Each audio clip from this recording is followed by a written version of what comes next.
오늘 말씀은 예수님께서 삭개오에게 하신 말씀입니다. 삭개오는 우리가 잘 아는 것처럼 세리였습니다.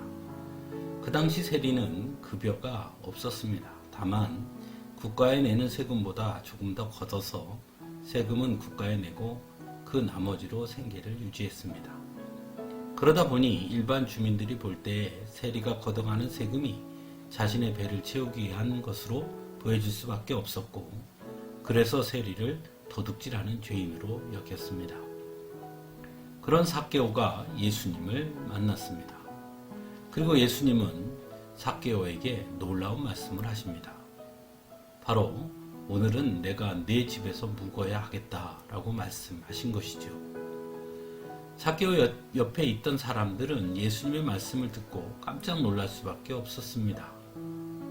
그래서 오늘 본문에서는 그가 죄인의 집에 묵으려고 들어갔다라고 모두 수군거렸다라고 전하고 있습니다. 우리가 잘 아는 것처럼 유대인들의 정결법에 의하면 죄인의 집에 머물게 되면 그 머무는 사람 또한 부정해지게 되는 것이죠. 그런데 예수님께서 먼저 삭개오의 집에 묵겠다고 말씀하셨으니 놀랄 수밖에 없는 것입니다. 왜냐하면 그렇게 되면 예수님도 부정해질 수밖에 없기 때문이죠. 그런데 예수님은 거기에서 그치지 않고 더 강하게 말씀하십니다.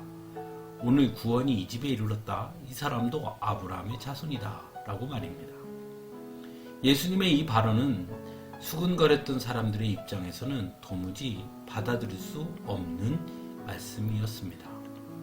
무엇보다 먼저 구원이 이 집에 이르렀다라는 말은 그들의 관점에서 볼 때는 오직 하나님께서만이 하실 수 있는 말이기 때문입니다. 그런데 예수님께서 그 말을 했으니 놀랄 수밖에 없었죠. 또한 삭개오에게 이 사람도 아브라함의 자손이다 라고 말씀하신 것 역시 용납하기 어려운 말이었습니다. 자신들의 것을 도적질하는 사람으로 볼 수밖에 없는 삭개오를 아브라함의 자손으로 인정하는 것을 그들은 결코 받아들일 수 없는 일이었기 때문입니다. 그렇다면 왜 예수님은 삭개오에게 내가 내 집에서 묵어야 하겠다라고 말씀하시고 오늘 구원이 이 집에 이르렀다. 이 사람도 아브라함의 자손이다 라고 말씀하신 것일까요? 그 이유에 대해서 예수님은 아주 분명하게 말씀하십니다. 인자는 잃은 것을 찾아 구원하러 왔다 라고 말입니다. 이 예수님의 말씀에는 두 가지 의미가 있습니다. 먼저는 구약의 정결법과 정반대되는 복음의 법을 말씀하고 있다는 것입니다. 구약의 정결법은 부정한 자와 함께하면 함께하는 자도 부정해지는 것이지만 예수님의 복음의 법은 예수님과 함께하면 부정했던 자도 깨끗해진다라는 것이죠.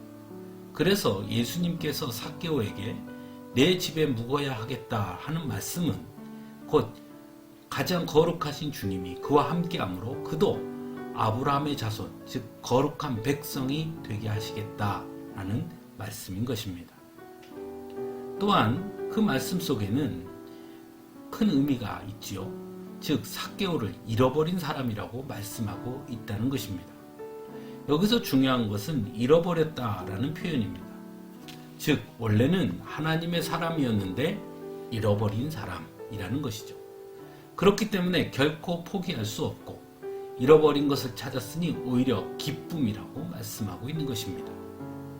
그리고 예수님께서 이 땅에 오신 이유가 바로 거기에 있음을 분명히 말씀하고 있습니다.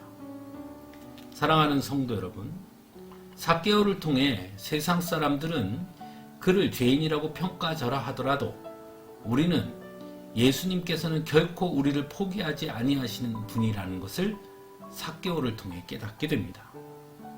또한 우리가 아무리 추하고 더럽고 부정하다 할지라도 거룩하신 주님과 함께하면 우리는 구원받을 수 있게 된다는 사실 또한 깨닫게 됩니다.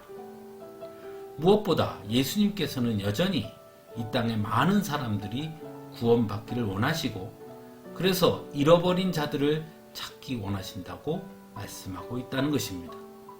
그리고 그것은 바로 예수님은 그만큼 우리를 사랑하신다는 확실한 증거이기도 한 것입니다. 함께 기도하겠습니다.